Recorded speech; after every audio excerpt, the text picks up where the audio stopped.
Mike's okay. All right. 17 points in 16 plays in the first quarter. You know, when definitely punched us.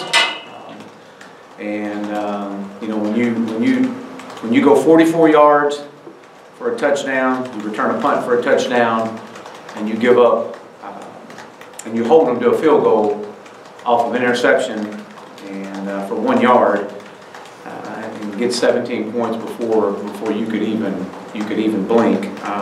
We couldn't overcome the turnovers, and the points that occurred off the turnovers of 24 points. I think that was definitely the difference in the first half.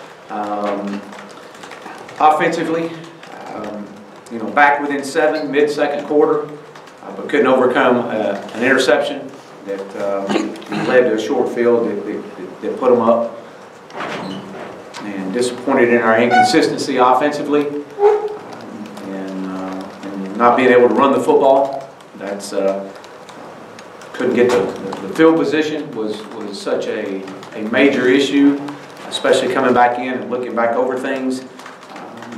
You know, our average starting field position offensively was the 20, and then the second half, more in particular, when you're trying to rally any type of comeback at all, your average starting field position was the 16-yard line. We poor on third down and lack of explosive plays. Not that we weren't trying to push the ball deep. Defensively, we had to work off the short field. The sudden change, it seemed like they were on sudden change alert most of the day. And average starting field position, if you put your defense in, that we did, was the 43-yard line. They had 20 drives, which is incredible when you consider the average. You usually average somewhere around 14 to 17 possessions a game. They had 20.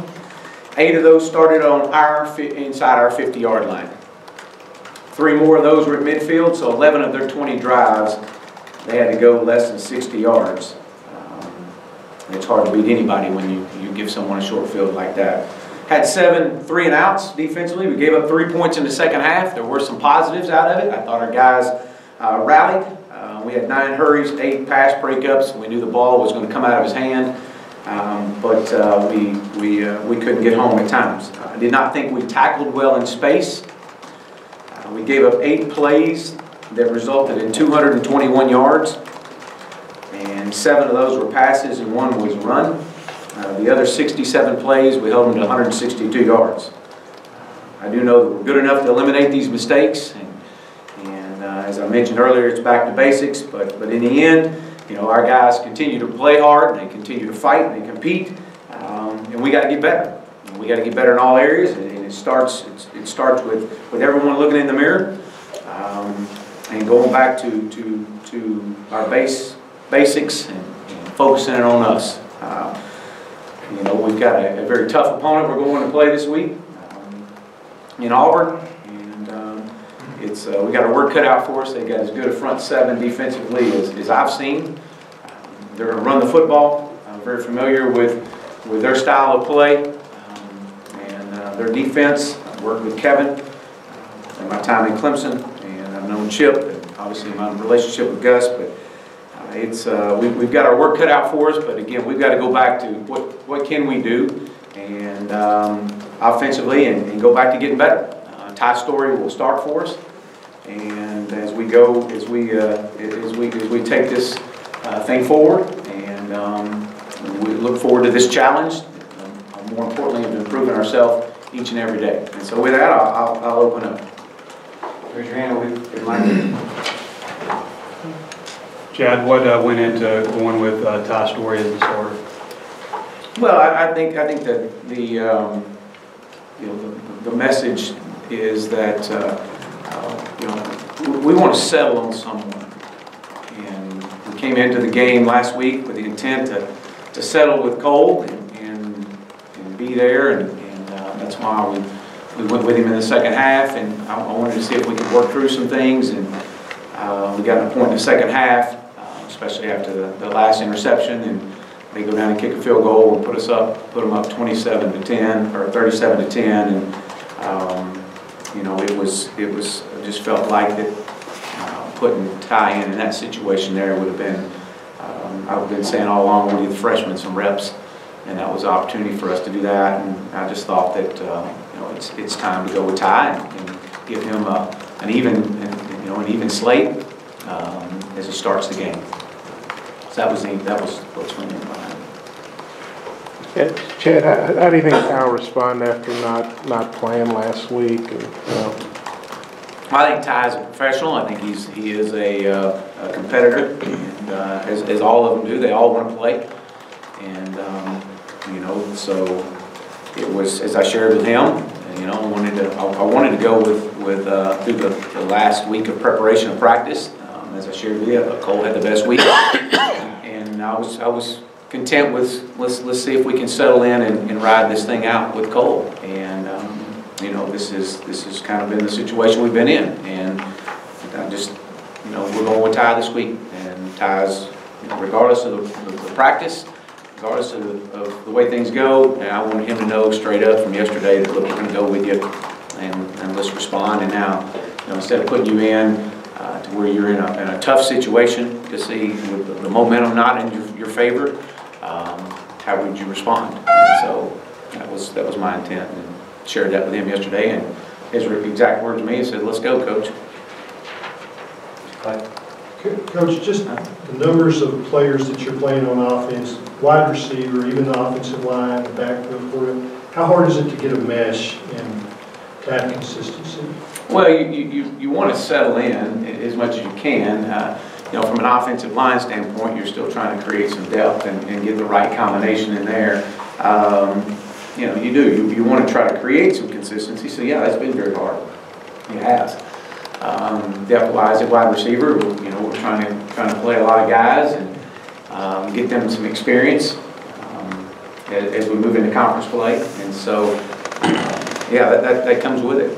Will you narrow it down? Yes, yeah, we will definitely narrow it down. I think we're only going to travel 70 this week.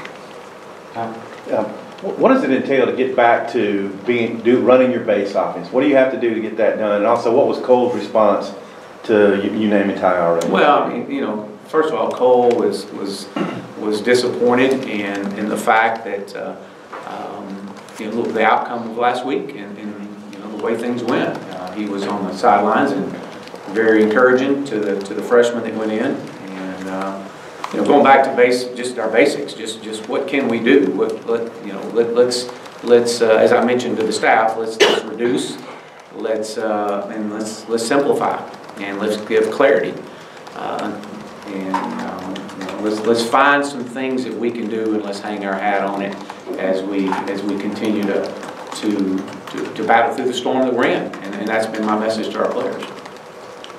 As far as punter, is there anybody else you look at besides the two you have, or is there anybody else that you even can look at besides the two you have? Right now, that's what we have, and we're going to continue to keep getting those guys better. Coach, can you just talk about the kind of transition you're in, maybe what surprised you a little bit? And you go into these games, I'm sure, expecting to win these last two games, and maybe what surprised you that didn't occur? Well, I think Bo, the biggest thing, obviously, you go into every ball game expecting to win, and as I shared with our players, I mean, if you don't believe, don't get on the plane, and matter of fact, don't even come out to practice if you don't believe, and because that's at that point it's if you can't believe that things are moving in the right direction, there's no business being here. But it's just going back to the basics of what we do, and the surprising thing is just to get everybody to understand that when adversity happens. And it's going to take us going through some adverse times. And I really thought last week you're down 17. And in my mind was, okay, we were up 17 last week. We can come back. It's an early game. I mean, there's so much time left in this game, and that's what I kept. My message on the sidelines was, look, there's a lot of ball left here, guys. There's a lot of ball left. And when we battled back and we held them 3 straight punts, we battled back and cut it within 7. I mean, it's a 17-10 games, 7-0 essentially. man, just keep at it, keep fighting, keep playing. But the moment the next piece of adversity hits, it's like, here we go again. And I think that's probably been the biggest thing, is to getting the belief to say, look, we've got to keep staying together and keep riding through the adversity. There is going to be brightness on the other side of it. We got to keep pushing through this, and it's going to take us to have to win a game to where we come from behind and we battle through some tough adversity to say, okay, and it may take us having to win 2 or 3 like that to say, okay, flipping a mindset. And that's probably the biggest thing that I've, is that, look, hey, when something hits us, we get. All it did was just step us back. We're not knocked down. Let's keep pushing forward. And that's been our message, and that'll continue to be my consistent message. Oh, hey, Chad, I had a personnel question. The guys who were dinged up in the game, Woods and Gary Cross, guys like that, their availability. And with Chevin Callaway, something happened in practice last week. I understand Tuesday something might have happened. And what's his status right now? He is, as I mentioned Saturday, it's no different from what I said Saturday. He's out on some personal family issues that he's dealing with, and we're helping him through.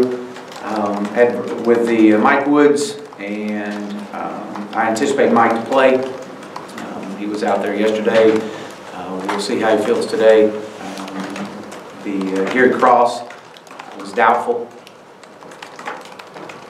Oh, I didn't ask about Dorian Gerald, too. Dorian was out running yesterday. It'll be day-to-day. Dre Greenlaw will be day-to-day. Hey, Chad, with all this negativity these past couple games, have any other coaches reached out to you to offer any words of encouragement, and if so, what were they? Well, the thing about it is that, when you're in this profession, you control what you can control. And, you rely back on what you've done that's gotten you to this point.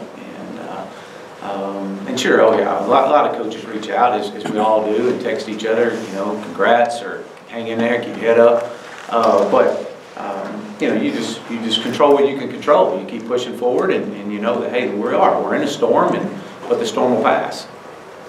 This Divine Warren also what's his status for this week? We expect him back. He was out there yesterday. And also, how do you feel Ramsey did his first game back, as far as adding some pressure? Yeah, I thought he definitely brought some edge rush that we needed. He played 26 snaps. I believe that's what it was, and so we, still not quite 100%, but he's getting closer.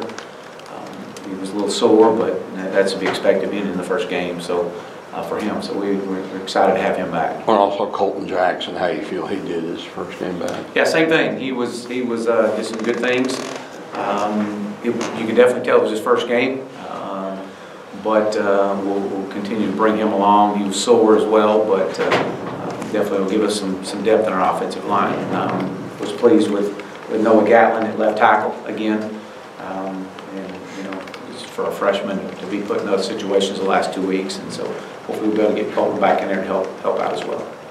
There was all that talk about you and Gus and that whole relationship coming up. You finally get a chance to face him this week. Thoughts going into that game and going, against a friend and a fellow in the SEC. Yeah, a guy that a great friend of mine, and with Christy and Paula and friends, so yeah, I've played against Gus before, and I've got great respect for him and what he's done and how he's taken that program, and definitely done a fabulous job, as he's done everywhere he's ever been.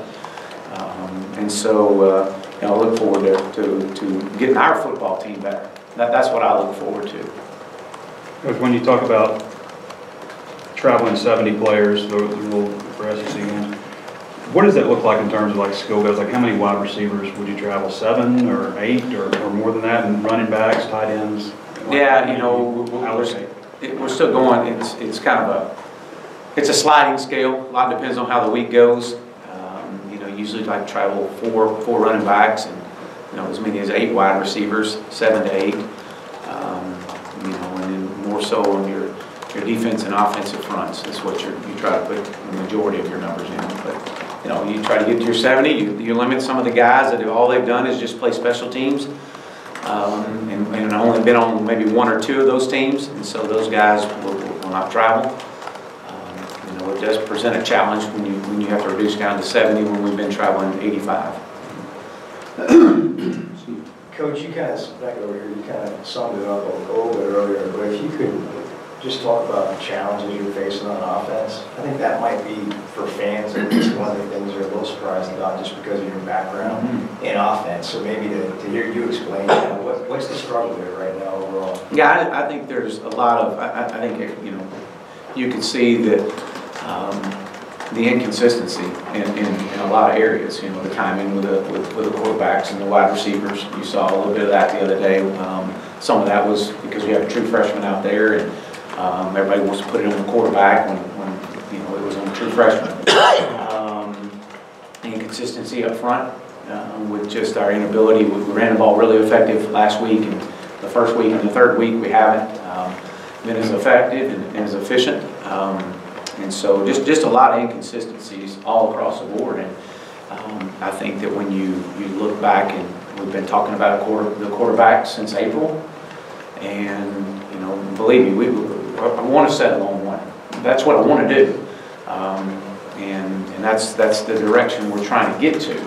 And so, but there's been the inconsistencies through that as well. And right, wrong, and different. It's not all on the quarterbacks. But you know, that's the position, and that comes with that position. And so, but yeah, but the one thing I do know is that I do know offensive football. I know what it takes to be successful. I do know what it takes to score points, and that's one of my messages as we go back in and go back to basics. Is that, look, let's get good at, if it's only 4 things we can do, then let's just get good at those 4 things. Maybe we're not ready to have. Maybe we only get 10% of the offense in this year.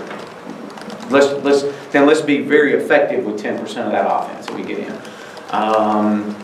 And I think as a coach, as a coordinator, you look at trying to provide answers.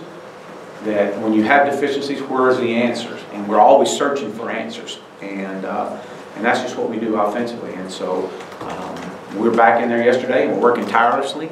The entire staff is. You know, I know the frustration and the disappointment. We all feel it. We're going to get it. But we're working tirelessly to get it and get it right. And so we're gonna go back to basics.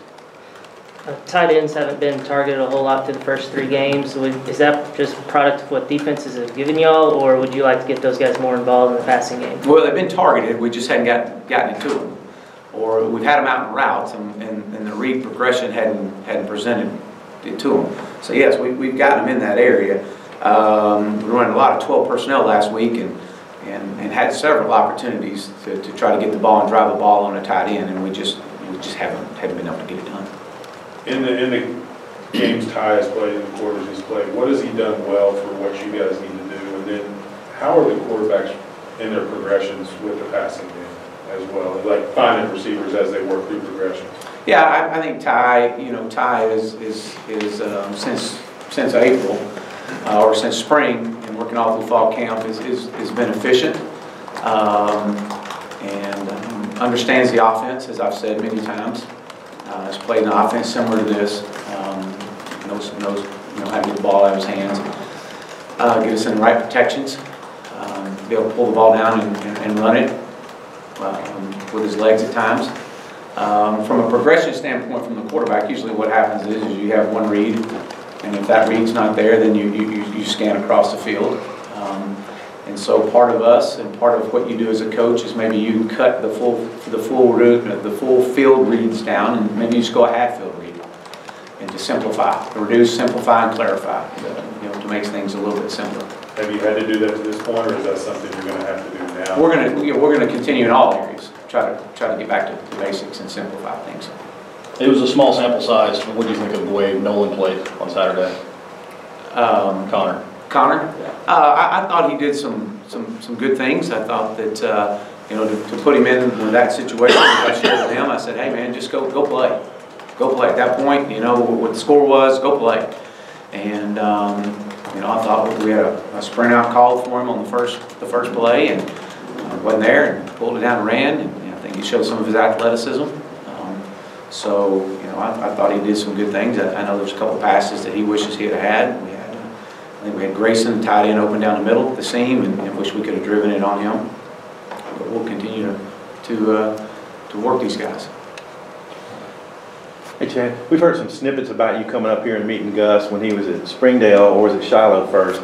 But the whole story, was it a handshake the first time, just an introduction, and then maybe the next time a little bit further? When did he start opening the keys up a little bit to his system? Yeah, I think it might have been 2002, 2001. I'm trying to look. I had to go back and look at the year.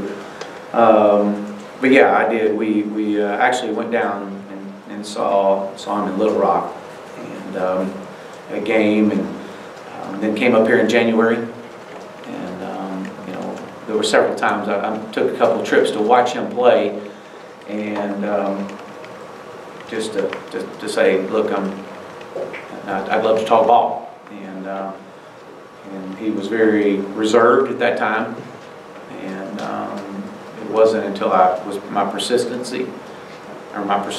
I should say, and he eventually opened up the door and said, come see us in January.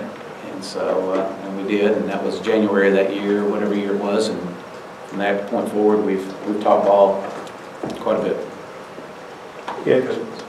Starting at Colorado State and starting at Auburn are obviously two very different things. So is there anything that you can tell Ty to kind of prepare him for the environment he's going to face? No, I think Ty has played, if I'm not mistaken, I think he has played at Auburn, I believe. And you know, it's football. We got to worry about ourselves. We got to worry about getting prepared. You know, understanding what they do defensively, getting us in the right protections, getting us in the right calls, and go play. That's really what it boils down to, and understand. And for us as coaches to give the clarity of what we want out of this. Hey Chad, Armon Watts, he's a guy that hadn't played hardly at all until this year. It seems like he's making some plays for you. What have you thought about him as a senior, maybe finally getting a shot? And how often do you and Gus usually talk during the year? And I assume you don't talk this week, or maybe you do. I don't know. Well, first of all, Armon is playing at a high level. He's really doing some really good things, and a lot of times when you get a player that has been in the program for as long as he has, once he gets his chance to be that leader, a lot of times what we found in the past is guys that may not have been a leader early on in their career or even their junior year, once they realize that it's their turn, they're the guy, something just changes, and the leadership changes, the style of play changes, and it's just a lot of maturity. And so I'm very proud of him. He's been consistent, and as I shared with him yesterday again, to keep giving that effort. It's allowing us to put Sosa out there on that edge. As far as Gus, I mean, we've talked through the course of the year and texting back and forth, but I have not talked to him this week. Coach, so far I've gotten a lot of positive feedback from recruits. What's your message to them after the start of this season? Well, I mean, my message to them is the same message I give to our football team. I mean, hey, look, we're in a storm, and you know, when you face adversity, you face a storm in your life. I mean, the one thing you do know for certain is it'll eventually pass. I don't know when, but it will pass if you believe it. And same way with recruits, talking to these recruits and having them on campus is that, hey, look, we're in a storm, and you know, if you're going to jump off ship, I mean, you're going to go through storms in your life. You better understand that you know, we're every day we wake up, we're in the process of getting better, and you know, it's something that we have to offer here at the University of Arkansas as the opportunity to come in here and be a part of a program that's going to continue to grow and get better. I don't want to compare this to SMU, but you did go through some trying times at SMU, and it's early in 3 games here. I mean, what did you learn maybe that you can kind of take from that situation to deal with the situation? Yeah, well, I've gone through trying times in everywhere I've ever been, and so you always take a little bit from every stop, and people that you've worked for when you've gone through trying times.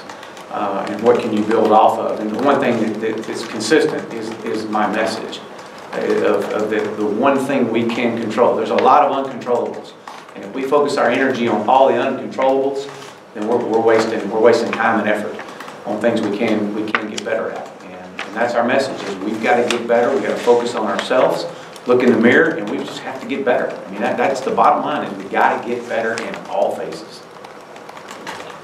I'm curious what you think about the physical nature of your team and how you can improve that, and what practices will be like, early in the season. Do you focus on heavy hitting days, or what is it that you're looking for? Well, I think from a defensive standpoint, I think that we didn't tackle well, and I know that's an area that Chief will address. We'll go back and do some things, back to some basics in some areas. Will we go out there tomorrow and line up and go good on good all week long? Absolutely not. That's not the answer. The answer is going back to fundamentals and techniques and staying on that course. We do it every day, but we got to do it better every day now. And so practice from that standpoint won't change. We'll do some things a little bit different as far as some tackling on each side of the ball. But that's my message. Hey, Chad, Mike Woods had a pretty big game for you. What'd he do to get those catches? And he obviously was suspended the first game. How did he handle all that to where he came, through it pretty well, it looks like? Well, he did, and I thought he made some really good catches. I thought he went up on some 50-50 balls and some contested balls, and was able to go up and make some plays. He's a young player that's going to be really good. He's got a lot to learn. In and out of breaks, route running, he'll only continue to get better. And just the way he handled that, being suspended, I mean. Yeah, I think, as you see that, he made a mistake, and for every consequence, there's some actions got to be taken, or for every action there's a consequence. And he understood that and accepted that and moved forward, and continues to get better. He was on scout team and came down and gave the best look he could give on scout team. So he is going to have a great career. Thanks, Coach. All right, thank you.